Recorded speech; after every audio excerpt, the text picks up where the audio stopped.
दोस्तों कल्पना कीजिए कि आप करोड़ों साल पुरानी दुनिया में खड़े हैं और अचानक आसमान में एक साया छा जाता है। ये साया क्लेटजालकोटलस का है जो धरती के इतिहास में उड़ने वाला अब तक का सबसे विशाल जीव माना जाता है। इसकी कद काठी देखकर ही किसी के भी पसीने छूट सकते हैं। जब यह जमीन पर खड़ा होता था तो इसकी ऊंचाई लगभग 16 से 18 फीट होती थी, यानी एक जिराफ के बराबर। और जब यह अपने पंखों को फैलाता था तो इसका विस्तार 35 फीट तक हो जाता था, जो एक बड़ी बस की चौड़ाई के बराबर है।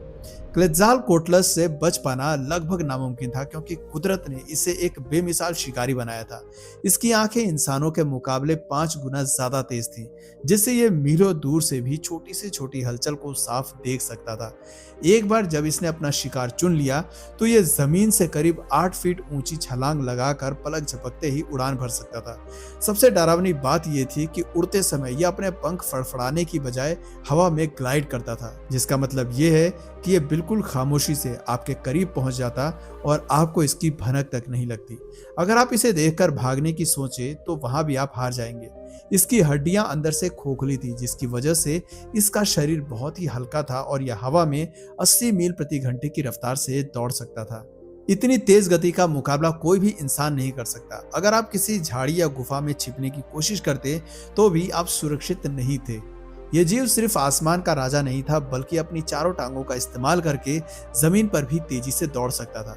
इसके पास शिकार को चबाने के लिए दांत नहीं थे, लेकिन उसकी जरूरत भी नहीं थी। इसकी 8 फीट लंबी और बेहद नुकीली चोंच ही इसका सबसे बड़ा हथियार थी। यह अपनी चोंच से आपको आपकी छिपने वाली जगह से बाहर खींच लेता और जमीन पर पटक देता। अगर शिकार छोटा होता तो ये उसे सीधा निगल जाता था, लेकिन अगर शिकार बड़ा होता तो ये उसे अपनी चोंच से बार बार तब तक मारता और झकझोरता जब तक कि शरीर के छोटे छोटे टुकड़े न हो जाएं, जिन्हें वो आसानी से एक एक करके खा सके। क्लेटजालकोटलस का सामना होना उस दौर के किसी भी जीव के लिए एक भयानक अंत जैसा था। दोस्तों, क्या आप प्राचीन काल के कुछ और ऐसे ही विशालकाय और खतरनाक जीवों के बारे में जानना चाहोगे जिन्होंने कभी हमारी धरती पर राज किया था? तो नीचे कमेंट सेक्शन में जरूर बताएं। और ऐसे ही इंटरेस्टिंग वीडियोस को देखते रहने के लिए वीडियो को लाइक और चैनल को सब्सक्राइब जरूर कर लेना।